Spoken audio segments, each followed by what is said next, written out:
and welcome to Knitted Paradise, where the needles are clicking and the yarn is squishy. My name is Lucia, and you can find me on Ravelry and Instagram as Pearl of the Pacific. Today is Sunday, October 18th, and this is episode 93, Not at Rhinebeck. Obviously, as I am here in my house recording, I'm not at Rhinebeck, with seems like everyone else. But I finished my Ludmila sock, and I'm going to show it to you in a bit. I'm going to release it tomorrow, October 19th. So, by the time you are seeing this, it's probably out on Ravelry. Yay! So, that's kind of started with announcements below the conch shell. So, let's jump right in. I have finished the pattern, and it's ready to be released. And, yeah, that's really exciting. Here, I'll show it to you. When I said I'll show it to you in a minute, I really meant like a minute. So these are the socks. I think I've shown them kind of before. But they have a feather and fan pattern that goes all the way up the front of the foot with some extra thingy on the side. And then on the back, there's a different pattern. I don't know what this one is called, but it looks cool. And then there is a picot hemmed bind off there. So it actually is hemmed. And I was going to do some ribbing, and then I was like, you know what, I want it to be just a little more feminine. That's kind of how the sock was turning out for me. And so I looked online, and because you can't do a regular picot bind off, that just curls horribly. Trust me, I tried it. It didn't work. I'm like, we're going to do another option. So I found this picot hemmed bind off, and in the instructions I make it a little longer. But when I was doing this test one, I realized, I was like, ooh, I should do that. And then I made it super short, and then realized that was not a good idea. But they still work. So I have not worn them yet for fear of disrupting the prettiness. But I will, eventually. So these are the socks, and you can enter to win a copy of them on Instagram and on Ravelry. So on Instagram, I posted a photo of them, and you have to follow me, you have to like the picture, and tag a friend in the comments. And then you and your friend will win a copy when I pull the winner, which will probably be fairly soon. I know I said later this week, so I'll probably pull it tomorrow when I release the pattern. It's kind of an exciting thing about releasing the pattern. And on Ravelry, I will leave this one open for another week because I didn't get to announce it last week on the podcast. I decided this midweek to do this. And you can enter to win a copy of the pattern and the skein of yarn from Sophie's Toes. Very beautiful. It's not the same colorway, but it's very similar in kind of it's got the pop of magenta like this one does, but it's a little more saturated colors. So this was called Emily's Garden, this colorway, and this one is called Iris Garden. So you will win this skein to knit it up with, and it is 100% superwash merino. It's got 400 yards. 4 ounces, 400 yards. So, it's our Sophie's Toes sock yarn. So you'll win a copy of that, which is enough to knit these, because I knit mine out of the same yarn. And it's very lovely. So, enter to win there. You have to share with me a memory of your grandmother. I've really been loving reading all of the ones that have entered so far. I have a hard time not responding to all of them. I want to comment on all of them, but I'm trying to keep it a clean entry thread. So I've been hitting the love button a lot. And so, show off the yarn here a little closer. You can see it. It's a very high twist. Actually, it's not. It's a 2-ply, I think. But it's got great stitch definition, which is awesome. So, if you would like this yarn and this pattern, go enter to win on Ravelry, and I'll pull for a winner next week. I was going to pull for it today, but then I thought that was mean for people who didn't see it in the Ravelry threads. So go to the group on Ravelry, which is under Knitted Paradise Podcast, and there's a thread called Giveaway Ludmilla Pattern and Yarn, I think is what I called it. There's a big giveaway sign in the front of it, so you should be able to find it fairly easily. I did that so people would see it, since I put it up there midweek and didn't really announce it. Ta-da! So that's the big announcement for this week. The other one is that the Fall Colors Knit Along is going on, and thank you to all of you who are entering your beautiful fall colored things in there. And it seems to be a theme that people are knitting things that have to do with fall. Anyway, so it kind of worked out. So go ahead and enter your projects there, and I will pull for that winner the end of November. So it's an October-November knit along, so you have plenty of time. Don't worry about it. The other thing I wanted to ask you guys is that I've been thinking about getting some podcast swag, like some buttons or some I don't know what, and I was wondering what kinds of swag would you like? I figured I'd ask you rather than try to figure it out on my own. I know a lot of podcasters have buttons. When I was at Stitches, Megan from the Stockinette Zombies gave me like a button on a zipper pull, which I thought was brilliant. I don't have it on the bags I have here, but I really like that because then it's very useful. Otherwise, the buttons I just kind of keep in a bag. I don't really do anything with them. I think if I had a craft room, maybe I'd display them, but it's a little tricky when I don't. So they just kind of live in a bag. And then when I go to festivals and events, I usually put a bunch of them on the bag that I'm taking to kind of show it off. But other than that, they just kind of live in a bag. So I thought it would be kind of fun to do something more useful for you guys. I also looked at lanyards. I don't know how many people use lanyards. I always end up with a ton and I don't use them terribly often. I don't know. There's also t-shirts, but I'd have to sell those instead of give them out as swag. I don't know if people are interested in t-shirts. So let me know in the comments below this episode, either in YouTube or in Ravelry, and kind of what kind of swag you would like. I've been looking into getting some of that. Okay, enough rambling on about that. On the island, ta-da, let's go. I have some Ludmila socks. Woohoo, more Ludmilla. And these are out of GnomeAcres House Gnome in Baby Gnome, which is this lovely purple color. So that's how the pattern looks in a tonal yarn. Mine is my thumb sticking out there on the side. You could also do this as a mitten. That'd be kind of nice. So that's the Ludmila sock. And I've just turned the heels on both of them with my bottom of the foot gusset. And I'm just about to start the patterning on the back. I have to look at the chart. I don't remember it off the top of my head. And so I haven't, once I turned the heels and kind of established where I needed to be for the back of the leg pattern, I kind of put these on hold for a moment while I worked on some other things. So those will probably get finished this week. We'll see, depending on what else is going on. But I'm really excited about how they look in a more tonal yarn. If I can get that needle out of the way. Ta-da. And I'm knitting these on the Carbons size 1s that I got for review, and I'm still really liking them. This join is actually really smooth here, and so is the one between the carbon fiber and the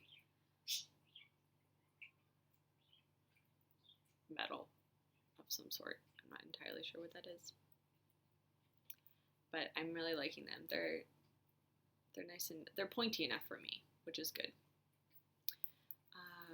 Yeah, and they're grippy enough, which is good.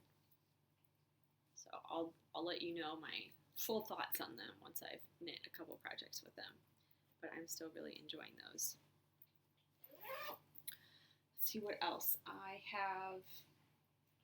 another sock out of GnomeAcres. This is the GnomeAcres sock week, apparently. This is her 221B Baker Street in Scruffy Gnome. So it's a tweedy base. Here you can kind of see the tweeds on the bottom there. Look at this, cables are annoying me today. And this, I'm kind of making up the pattern. These are going to be for a friend of mine. She asked me to make her some socks. And I said, I know the perfect yarn. And she loves it. She was over the other day and I showed it to her and she's like, oh my gosh, so excited. So, oh, cat interference. I love you, Pan, but you need to not be on here. You can sit over there and watch. No, no. He's perched, like right here. Here, do you want me to move some things so that you can sit there? There. He's like, well, you put all the stuff on the chair over here, and now I can't sit on the chair. So where am I supposed to sit? There you go, honey. We'll make some room on the chair. There we go. Okay. Cat taken care of. So I'm just making this pattern up as I go. I started these Friday, and they're going really quickly. So those should be done in no time. And I'm knitting these on the Nova Platinas. Also a size 1. And the points, I think, are the same as the, whatchamacallit, carbons. I'm noticing that this join here isn't as smooth. Maybe it's just how tight I pull my edge stitches, but sometimes when I get to the end, I can't pull it there. I have to take my thumbnail and kind of like push it over. I mean, it's not a huge deal. It just takes time. And when you're trying to quickly just, knit some socks, then it's kind of annoying. But they're actually fairly grippy, now that I'm noticing this. Because I did knit, I put them on the bamboo ones for a little while, and it was just, they were too grippy. I think maybe it was just the yarn and needle combination just didn't work. It's not that I didn't like them, it didn't work at the moment. And so I'm enjoying these. They're similar to the old ones, because they just had Pride Novas. Now they have Nova Platina, which has a new coat on them, I think. And also just like the carbons, the size is written. I don't know if you can see that at all, but it's pretty clear when you're in person, which I really like. And it doesn't look like it's going to rub off, which I also really like. That's another problem that I have, is that it's like, well, the size was on there. So I'm also enjoying those. And that's it for things that actually got worked on this week, minus the thing that I'm about to show you. So those are the things that are still in progress that got worked on this week. The other thing is a hat. Ta-da! I know you didn't see this last week because this yarn was mittens last week, and then I was having sizing issues, and then I tried going up a couple needle sizes and holding the yarn double, and I just didn't like how it looked, and it's like, you know what, forget it, I'm knitting a hat. So I knit the Hermione Hat's Ron hat, which is also Gryffindor themed because both of them are in Gryffindor.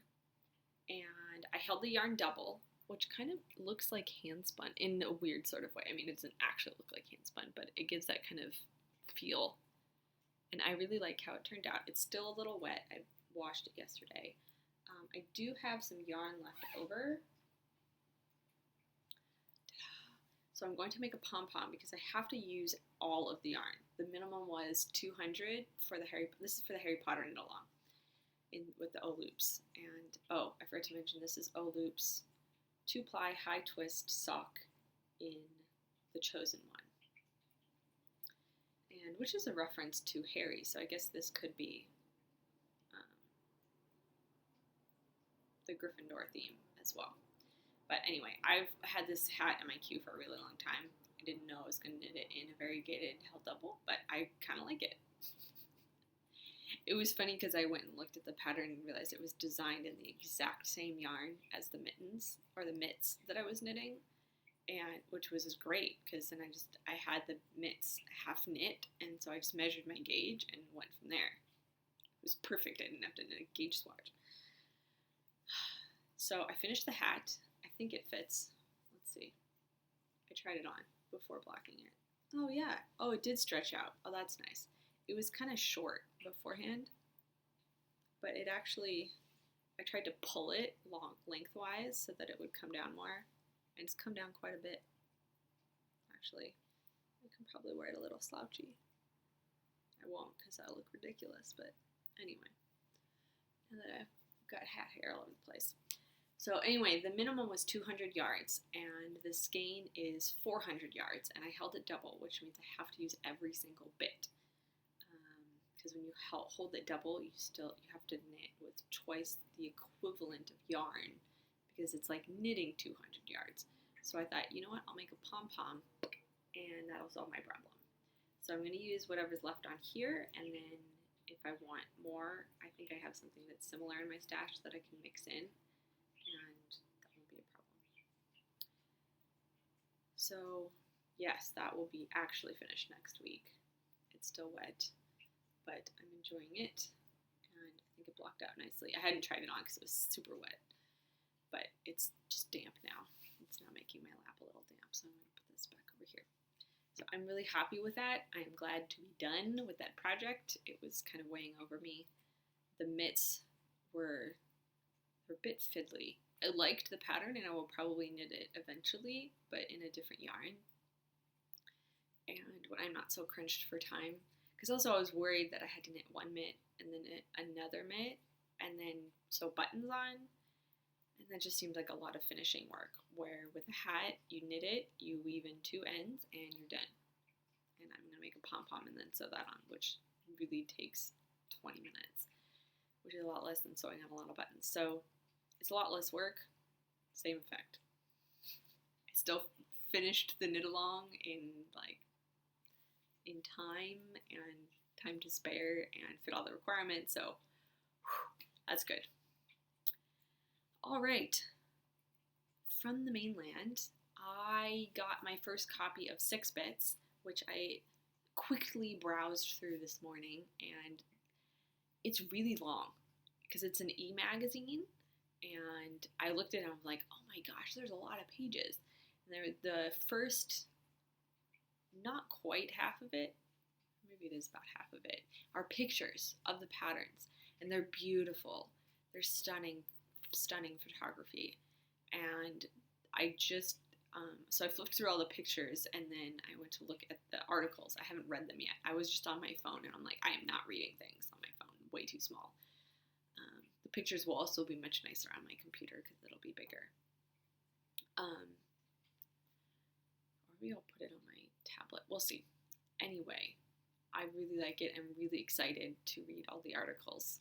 And yeah, the patterns are beautiful. The photography is beautiful. Of course, it reminds me of home because a lot of photography is done in Kauai. So I was a little jealous. Like, I want to go back to Hawaii so badly. But that's okay. I don't know if I've mentioned that for a while. I originally lived in Hawaii. I mean, I was born and raised there, which is where the Pearl of the Pacific name came from. I had a lot of questions about that at Vogue. People were like, well, if you live here, where's the Pearl of the Pacific name come from? That was a nickname that my grandfather had for me when I was growing up, because I lived in the Pacific, so I was his Pearl of the Pacific. So that's where the name comes from. So it's not some weird thing. It's or some exotic story. It's just a cute little story.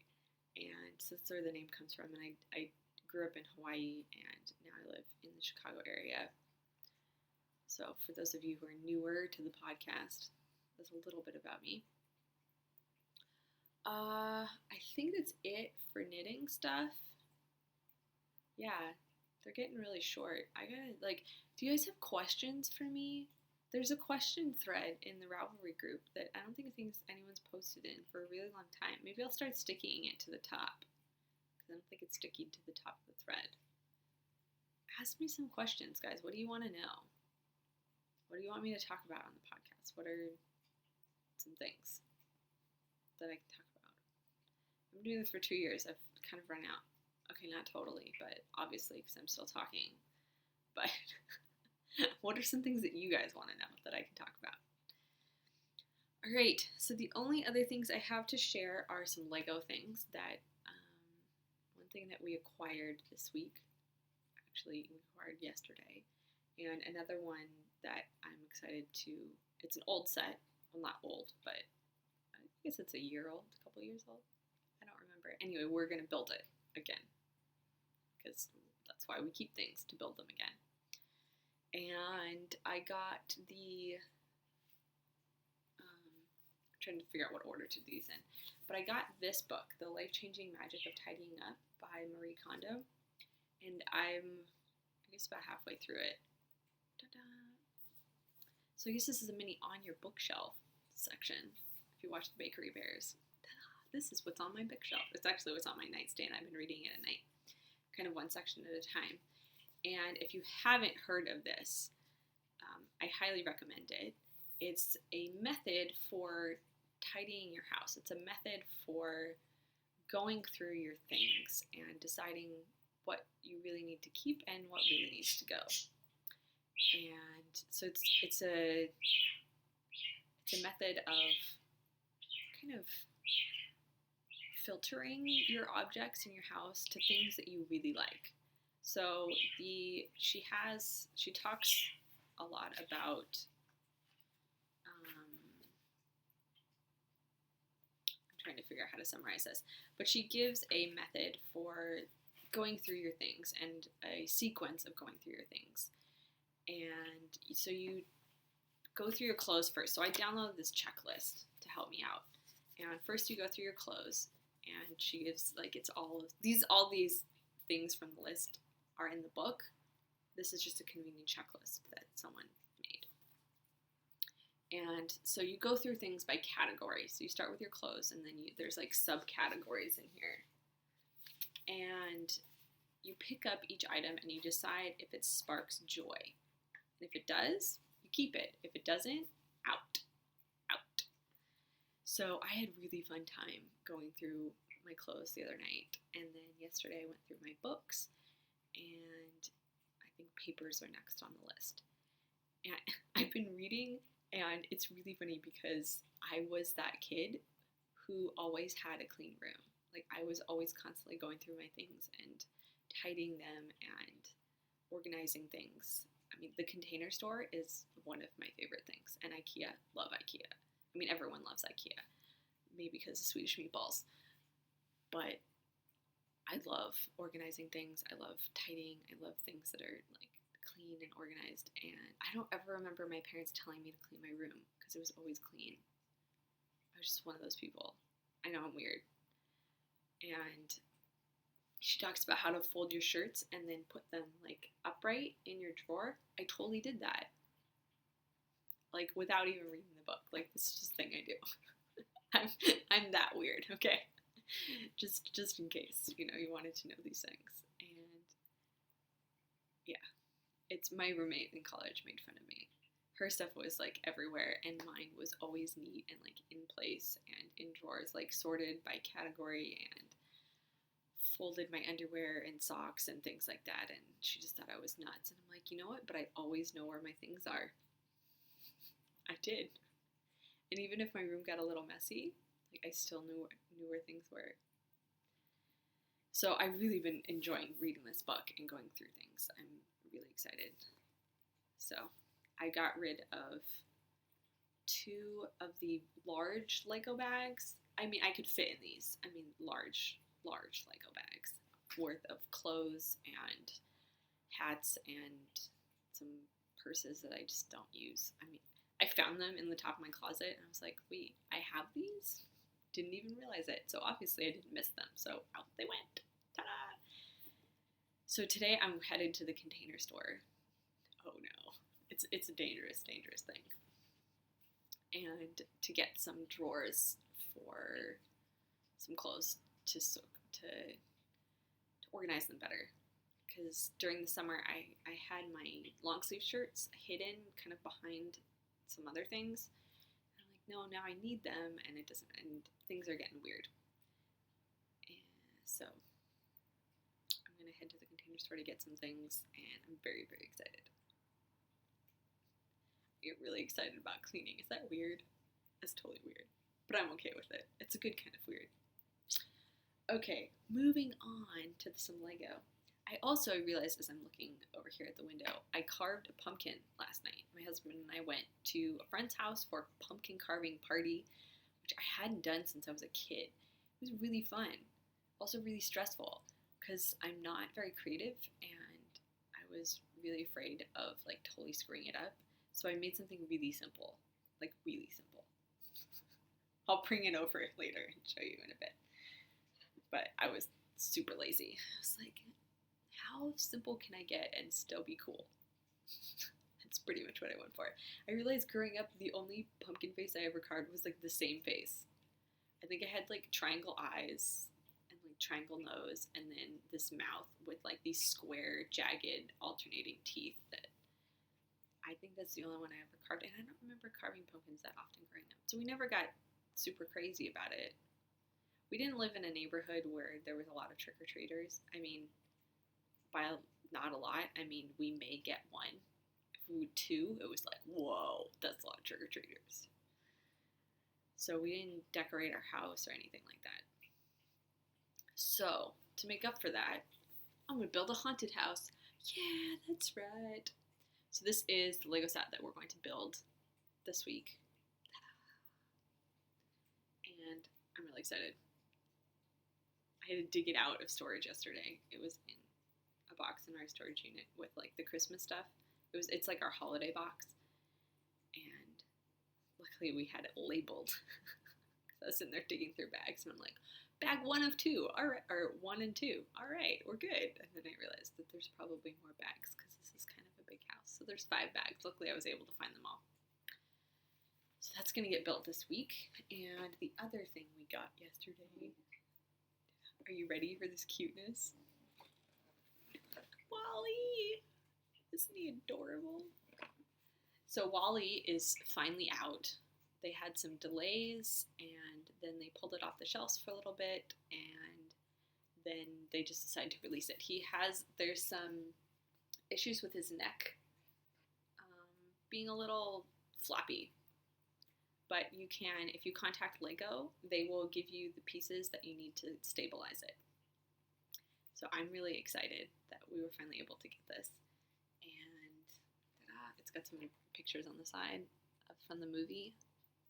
I hope they make an Eva. That would be awesome. So it's so cool. I feel like he was built to be out of Lego. I mean, honestly, look at that.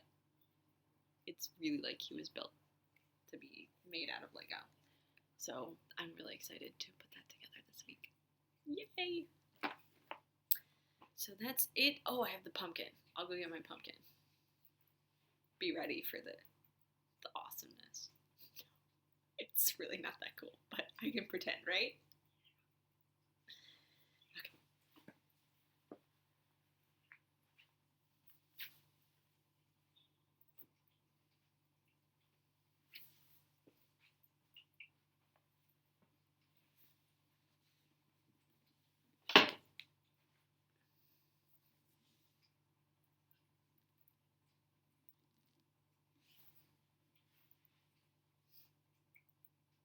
Okay, I'm back.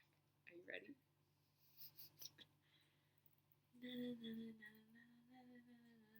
Batman! Yes, I covered the bat signal in here. I'm going to pop it out in a second so you can actually see it, but I popped it back in for travel. I just thought, oh, that looks kind of cool. You can barely see it.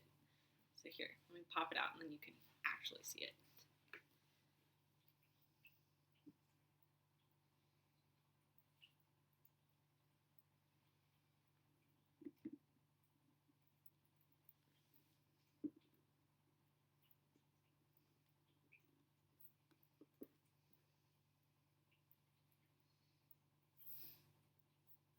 Okay, so here's the bat symbol that I cut out. It's kind of cool just having it like this. So, and I freehanded it, which may or may not have been a good idea. It's a little crooked, but I don't really care. I went along with the lines from the pumpkin. And then here it is. Ta-da! So I realized that I made it kind of large, which may or may not have been a good idea. But I think if I put 2 candles like along the front edge here, then it'll work. Because I put one in the middle back here, but you could see the candle, and it wasn't as effective. So I think if I put 2 in these, like there's 2 little crevices right here. So there's my pumpkin. On the back, he's got some warts, which I just thought was really funny. Like I get the warty pumpkin. But I'm really excited. Put the top back on. Of course, my husband is like the pumpkin carving master. You should have seen him last night. It was kind of hilarious. Wait, which way does this go? Okay. He was giving everyone. He's like expert pumpkin carver in terms of like methodology of this. He's like, yeah, if you make a point or like some sort of unique feature, then you know which way to put it in. Like, brilliant. Also, when you cut it at an angle so that this top will sit nicely. Because I think as time goes on, this will shrink.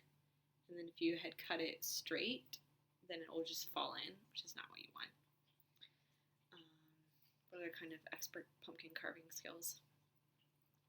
So he had these tools. This is the hilarious thing. So he had these tools, this pumpkin carving tool kit, when we got married and when we moved and everything. And I'm like, why are we keeping these tools? We never use these tools. Like, really, like, we could just get rid of them. And I kept making fun of him for it.